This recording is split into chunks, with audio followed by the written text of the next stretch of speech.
성경에는 네 권의 복음서가 있습니다. 마태복음, 마가복음, 누가복음, 그리고 요한복음 이렇게 네 권입니다. 우리가 이 네 권의 성경을 복음서라고 부르는 이유는 이 책들이 예수님과 그분의 구원 사역에 대해서 기록을 했기 때문입니다. 그런데 한 분이신 예수님의 이야기에 대해서 다룬 내용이 왜 네 권씩이나 필요했을까요? 예수님은 하나님의 아들로서 완전한 하나님이시지만 동시에 완전한 사람의 모습으로 오셨습니다. 그리고 그분은 이 세상 모든 만물의 왕이시지만 고난받는 종의 모습으로 살아가셨습니다. 그래서 한 분이신 예수님을 이해하려면 다양한 관점에서 보아야만 하는 것입니다. 뿐만 아니라 복음을 들어야 하는 대상도 다양합니다. 크게는 유대인과 이방인으로 나누어 생각할 수 있습니다. 이처럼 역사적, 문화적 배경이 다양한 이들에게 다양한 관점으로 보이는 비춰지는 예수 그리스도에 관한 복음을 전하기 위해서 복음서는 네 권으로 쓰여지게 된 것입니다. 오늘 우리는 네 권의 복음서 중에서 누가복음의 시각을 통해 복음에 대해 살펴보는 시간을 갖겠습니다. 누가복음 1장 1절부터 4절까지 말씀을 함께 읽겠습니다. 우리 중에 이루어진 사실에 대하여 처음부터 목격자와 말씀의 일꾼된 자들이 전하여 준 그대로 내력을 저술하려고 붓을 든 사람이 많은지라. 그 모든 일을 근원부터 자세히 미루어 살핀 나도 데오빌로 각하에게 차례대로 써 보내는 것이 좋은 줄 알았노니 이는 각하가 알고 있는 바를 더 확실하게 하려 함이로라. 지금 읽은 말씀은 누가복음의 서론에 해당하는 부분입니다. 그런데 특이한 것은 이 부분의 문체가 매우 고급스러운 그리스어로 쓰여 있다는 점입니다. 반면에 누가복음의 나머지 부분은 매우 쉬운 구어체 형식의 그리스어로 쓰여져 있습니다. 혹시 저자가 두 명이어서 그랬을까요? 누가는 사도행전의 저자로도 알려져 있습니다. 사도행전도 누가복음과 마찬가지로 서론 부분에 해당하는 1장 1절과 2절은 고급 문체로 쓰여져 있고 나머지 부분은 매우 쉬운 구어체가 사용되었습니다. 누가복음과 같은 구조라고 할 수 있는 것입니다. 따라서 누가복음은 저자가 두 명이라서 서론과 본론의 구조가 다른 것이 아니라 저자가 일부러 그렇게 썼다고 할 수 있겠습니다. 그렇다면 누가는 왜 이렇게 썼을까요?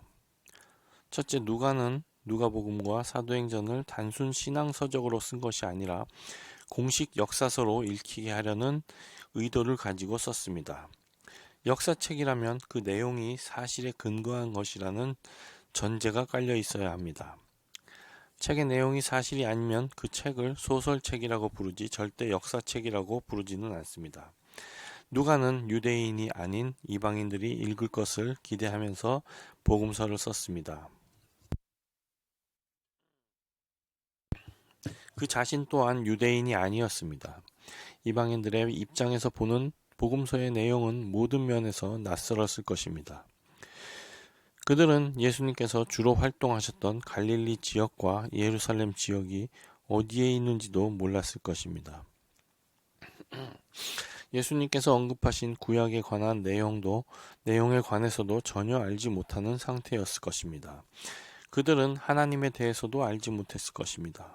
따라서 그들은 자신들에게 메시아, 구원주가 필요한 이유에 대해서도 알지 못했을 것입니다.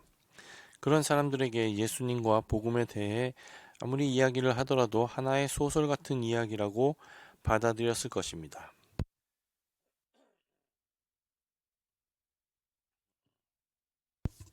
한 가지 예를 들어 생각해 보겠습니다. 예수님께서 떡 5덩어리와 생선 2마리로 5,000명을 먹이셨다고 하면 아마 많은 사람들이 농담 같은 말이라며 웃었을 것입니다. 하지만 만약 듣는 사람이 유대인이었다면, 더욱이 구약에 정통한 유대인이었다면 전혀 다르게 받아들였을 것입니다. 왜냐하면 하나님께서는 이미 구약 시대에 활동했던 엘리사라는 선지자를 통해서 비슷한 기적을 행하셨기 때문입니다. 열왕기하 4장 42절부터 44절까지 말씀을 보겠습니다. 한 사람이 바알 살리사에서부터 와서 처음 만든 떡, 곧 보리떡 20개와 또 자루에 담은 채소를 하나님의 사람에게 드린지라. 그가 이르되 무리에게 주어 먹게 하라. 그 사환이 이르되 내가 어찌 이것을 100명에게 주겠나이까 하나. 엘리사는 또 이르되 무리에게 주어 먹게 하라. 여호와의 말씀이 그들이 먹고 남으리라 하셨느니라.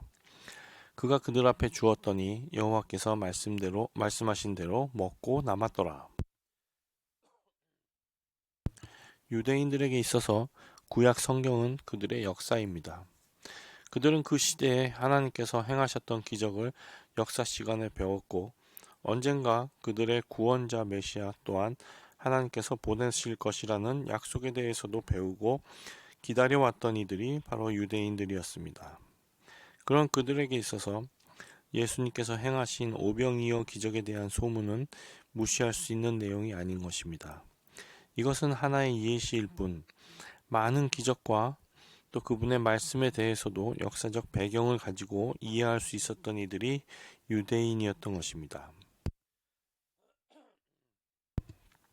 하지만 구약의 역사와 하나님에 대해 전혀 알지 못하는 이방인들에게는 유대인들과는 다른 접근 방법이 필요했던 것입니다. 누가는 어떻게 하면 이방인들에게 예수 그리스도의 복음을 설득력 있게 전할 수 있을까 많은 고민을 했을 것입니다. 아마 누가는 이방인들이 예수 그리스도의 복음을 들을 때 그들이 역사적인 사실에 근거한 이야기와 주장을 듣는 것이라 인정할 수 있는 그런 권위를 더하기를 원했을 것입니다. 그래서 누가복음의 서론에 해당하는 처음 4절을 쓸 때 그리스 로마 시대에 쓰여진 역사서의 전형적인 프롤로그 형식에 맞게 썼던 것입니다. 그렇다면 누가복음의 나머지 부분은 왜 평이한 구어체 그리스어를 사용해서 썼을까요? 당시는 계급 사회였기 때문에 평민이나 하층민들은 귀족이나 왕족들과는 구사하는 언어의 수준이 달랐습니다. 만약에 누가가 누가복음 전체를 서론에서 사용한 수준의 그리스어로 썼다면 그 내용을 이해할 수 있는 사람들은 상류층 사람들로 제한되었을 것입니다.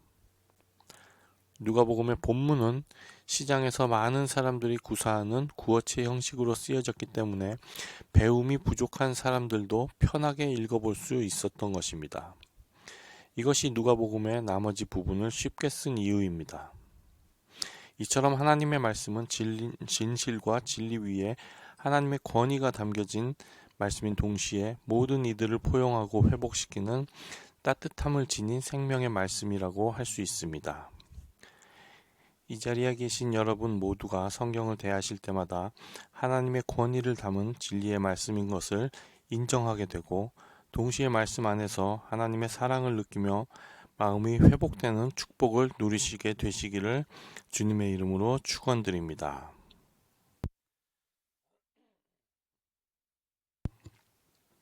본문 1절에서 누가는 우리 중에 이루어진 사실이라는 표현을 씁니다. 여기서 우리는 누구를 말하는 것일까요? 그것은 바로 교회 공동체를 의미합니다. 이것은 초대교회 전체를 지칭하는 것이며 우리는 이 표현을 통해서 교회는 예수님 안에서 하나라는 것을 알 수 있습니다. 이익 앞에서 하나, 이념으로 하나가 되는 것이 아니라 예수님 안에서 하나가 되는 것이 교회 공동체입니다. 인간은 타락한 이후 지금까지의 역사 가운데 단 한 번 하나가 되었던 적이 있습니다. 사람들의 마음을 하나로 모았던 동력은 바로 하나님을 대항하는 것이었습니다. 바벨탑 사건이 바로 그것입니다.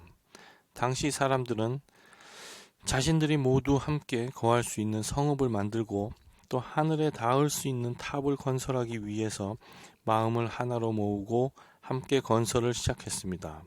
하지만 그들은 결국 성공하지 못하고 온 세상으로 흩어지게 됩니다. 지금도 사람들은 공동의 이익을 실현하거나 또는 이념을 관철하기 위해서 모입니다. 하지만 그런 모임과 활동들은 또 다른 갈등과 많은 부작용만을 만들어낸 뒤 결국 소멸되기 마련입니다. 예수님 안에서 하나로 모인다는 것은 사랑의 공동체를 만드는 것을 의미합니다. 사랑의 공동체라는 것은 서로를 용납하고 서로를 위해 희생함을 통해 만들어진 공동체라는 것입니다. 교회는 예수님의 희생과 용서를 통해 시작되었고 구성원들이 예수님을 본받아 서로 사랑함으로 유지되고 확장되는 공동체입니다. 우리가 이 공동체를 세상 끝까지 확장할 때 예수님께서는 바로 다시 오실 것입니다. 우리 애나버 파인뷰 처치가 예수님 안에서 만들어진 교회의 건강한 일원이 되기를 주님의 이름으로 기도하며 축복합니다. 2절에서 누가는 목격자와 말씀에 일꾼된 자들, 이 전한 이야기가 있다는 것을 말하고 있습니다. 자신이 쓴 누가복음도 이들에게서 전달받았음을 암시하는 것입니다. 목격자와 말씀에 일꾼된 자들은 실제로 예수님과 그분의 사역을 보고 그분의 말씀을 직접 들었던 사람들, 그리고 사도와 같이 복음을 전파하는 사명을 수행하는 사람들을 의미합니다. 자신이 전하는 복음은 사실이며 그 열매는 교회 공동체인데 그 교회의 구성원들은 예수님을 만난 사람들이고 그분의 제자들로서 세상에 복음을 전하는 사명을 받은 이들이라는 것을 강조하는 것입니다. 1세기에 예수님의 제자들과 사도들에 의해 세워졌던 교회에는 목격자와 사명자가 가득했습니다. 현대 교회의 구성원에는 목격자와 사명자가 얼마나 있을까요? 교회는 지식이나 이념이 계승되면서 유지되는 조직이 아닙니다. 교회는 예수님을 만난 사람들로 구성되고 그분이 가르쳐 주신 사랑을 실천함을 통해 유지되는 공동체입니다. 1세기 때와 마찬가지로 오늘날의 교회도 목격자들에 의해 이어지는 것입니다. 예수님이 더 이상 이 세상에 계시지 않는데 어떻게 목격자가 있을 수 있을까요? 예수님께서는 십자가에서 죽으신 지 3일 만에 다시 살아나셨습니다. 그리고 40일을 이 세상에 더 계시다가 하나님 곁으로 떠나셨습니다. 그로부터 열흘 뒤 하나님의 성령께서 예수님을 주와 그리스도로 믿는 모든 이들에게 임하셨습니다. 성령을 받은 이들은 하나님의 자녀가 되었고 하나님의 말씀을 통해 일하시는 성령 하나님을 날마다 경험하고 소통하며 살아가게 되는 것입니다. 그래서 오늘날의 교회에도 성령과 말씀을 통해 예수님을 만난 목격자들이 존재하는 것입니다. 그들은 또한 성령 하나님께서 주시는 소명을 받아 말씀의 일꾼이 되어 세상에 복음을 전하며 하나님 나라의 확장을 위해 헌신하고 있습니다. 교회는 이렇게 유지되고 계승되어지고 있습니다. 저는 이 자리에 계신 여러분 모두가 성령 하나님 안에서 말씀을 통해 예수님을 만나 목격자가 되시기를 주님의 이름으로 기도하며 축복합니다. 그리고 여러분이 하는 일을 통해 예수님과 그분의 사랑을 세상에 나누어 주는 그런 축복을 세상에 유통하는 사람들이 되시기를 또한 축복하며 기도합니다. 3절에는 누가복음의 최초 수신자의 이름과 신분이 나옵니다. 그의 이름은 데오빌로인데 당시 그리스 로마 사회에서 사용하는 이름으로서 수신자가 유대인이 아님을 알 수 있습니다. 그리고 그의 이름에 가카라는 호칭을 함께 붙이는 것을 보면 그는 매우 신분이 높은 사람임을 알 수 있습니다. 즉 데오빌로는 그리스 문화권 출신의 로마 제국 고위 관리일 가능성이 매우 큽니다. 누가복음 서론의 수준 높은 문체와 수신자가 가카라는 점을 알게 된 당시 독자들은 누가복음이 매우 신빙성 높은 그런 역사적 사실에 근거한 내용을 담고 있다는 것을 염두에 두고 읽어 내려갔을 것입니다. 그런데 하지만 서론의 영향력만으로는 읽는 사람들의 마음을 움직이기는 어려운 법입니다. 이어지는 본문의 내용 또한 신뢰할 만해야 합니다. 그 모든 일을 근원부터 자세히 미루어 살핀다 라는 대목에서 누가가 누가복음을 쓰기 위해 얼마나 많은 노력을 기울였는지 알 수 있습니다. 누가는 사도 바울의 두 번째 선교 여행 때 처음으로 성경에 등장합니다. 누가는 사도행전을 쓰면서 자신이 바울과 함께했던 장면을 묘사하면서 우리라는 표현을 쓰곤 했습니다. 사도행전 16장 10절에 처음으로 우리라는 표현을 쓰면서 성경에 자신을 등장시킵니다. 이 구절을 읽어보겠습니다. 바울이 그 환상을 보았을 때 우리가 곧 마게도냐로 떠나기를 힘쓰니 이는 하나님이 저 사람들에게 복음을 전하라고 우리를 부르신 줄로 인정함이러라. 바울이 2차 선교 여행을 출발할 당시 동역했던 동역자는 실라가 유일했습니다. 그런데 바울이 환상을 보고 유럽으로 배 타고 건너갈 때 누가는 우리라는 표현을 쓰면서 중간에 합류한 디모데의 뒤를 이어 자신도 바울과 실라의 선교팀에 합류하게 되었음을 암시합니다. 많은 신학자들은 바울이 환상을 보았던 때 몸이 쇠약한 상태였을 것으로 추정하고 있습니다. 누가의 직업은 의사입니다. 아마도 바울이 병이 나서 계획했던 대로 선교를 진행하지 못하고 있었고 의사였던 누가가 바울을 돌보기 위해 선교팀에 합류했던 것으로 추정해 볼 수 있습니다. 누가복음과 사도행전은 총 52장으로 구성되어 있습니다. 누가는 이 중 사도행전의 후반부 13장에 대해서만 본인이 목격한 부분이라고 할 수 있겠습니다. 누가복음 1절부터 끝절 그리고 사도행전 1장부터 15장까지의 내용은 누가복음 1장 3절의 표현처럼 자세히 미루어 살피는 그런 조사를 통해 알게 된 것을 서술한 것입니다. 누가가 자신이 직접 경험하지 못했던 복음서의 내용에 대해 조사할 기회를 얻었던 순간이 언제였나 짐작해 볼 수 있는 대목을 하나 찾아보겠습니다. 디모데 후서 4장 9절부터 13절까지 말씀을 보겠습니다. 너는 어서 속히 내게로 오라. 데마는 이 세상을 사랑하여 나를 버리고 데살로니카로 갔고 그레스게는 갈라디아로 디도는 달마디아로 갔고 누가만 나와 함께 있느니라. 내가 올 때에 마가를 데리고 오라. 그가 나의 일에 유익하니라. 두기고는 에베소로 보내어노라. 내가 올 때에 내가 드로아 가보의 집에 둔 겉옷을 가지고 오고 또 책은 특별히 가죽 종이에 쓴 것을 가져오라. 디모데 후서는 사도 바울의 유언이라고 불리우는 책입니다. 사역과 인생의 마지막 시기에 쓴 서신서라고 할 수 있습니다. 당시 바울은 로마의 감옥에 갇혀 있었습니다. 바울은 동역자 대부분이 여러 가지 이유로 그를 떠났고 누가만 그와 함께 있다고 말하고 있습니다. 그러면서 자신의 일에 유익하니 올 때 마가를 데리고 올 것을 디모데에게 지시하고 있습니다. 바울은 감옥에서 어떤 일을 하고 있었을까요? 그는 이방인에게 복음을 전하기 위해 주님께서 부르신 사도였습니다. 그는 끝까지 그 사명에 충실했던 사람이었습니다. 아마도 바울은 로마에 있는 사람들에게 복음을 전하는 일에 마가가 도움이 된다고 생각했고 그래서 그는 디모데에게 자신에게 올 때 마가와 함께 오라고 했을 것입니다. 그리고 13절에서 바울은 디모데에게 드로아에 있는 가보의 집에 들려서 자신의 겉옷과 가죽으로 된 책을 가지고 오라고 합니다. 가죽 종이에 썼다는 것은 중요한 내용을 담고 있다는 의미입니다. 구약의 핵심 내용이거나 신약을 쓰기 위한 재료가 될 복음과 관련된 내용이었을 가능성이 높습니다.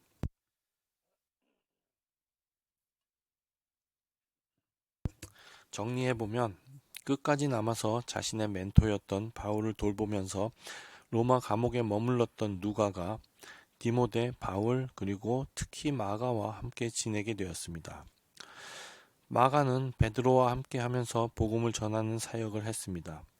그리스어를 못했던 베드로가 로마와 헬라 지역에서 복음을 전했을 때 그리스어로 통역해준 사람이 바로 마가입니다.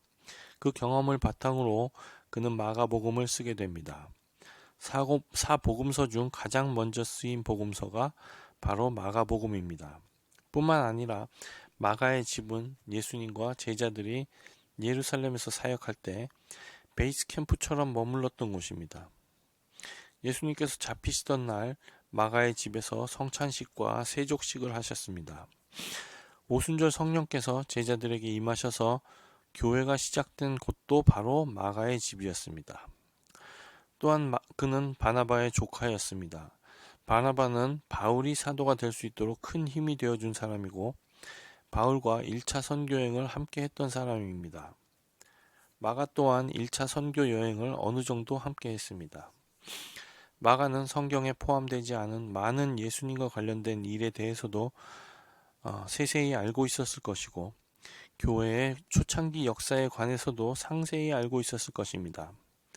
끝까지 자신에게 맡겨진 일을 충성을 다해 섬겼던 누가에게 하나님께서 신약시대의 역사를 담은 복음서와 사도행전을 쓰는 사명을 맡기신 것입니다. 누가는 예수님의 사역과 초창기 교회의 역사를 자신의 최선을 다해서 조사했고 그 결과 누가복음과 사도행전의 저자가 되었습니다. 그가 쓴 글은 성경이 되었고 오늘날까지 수없이 많은 사람들이 그의 글을 통해 예수님을 만나게 되었고 하나님의 자녀가 되었습니다. 여러분은 어떠한 일을 하고 있나요? 무엇을 하시든지 하나님의 자녀로서 맡은 일에 충성을 다하시기를 권면드립니다. 여러분의 그 삶의 자세를 통해 주님께서는 여러분을 이 세상에 꼭 필요한 사람이 되도록 성장시켜 주실 것입니다. 진정한 삶의 가치가 무엇인지를 여러분의 삶을 통해 세상에 드러내실 것입니다. 누가가 받은 축복 중에 가장 큰 축복은 만남의 축복이었습니다.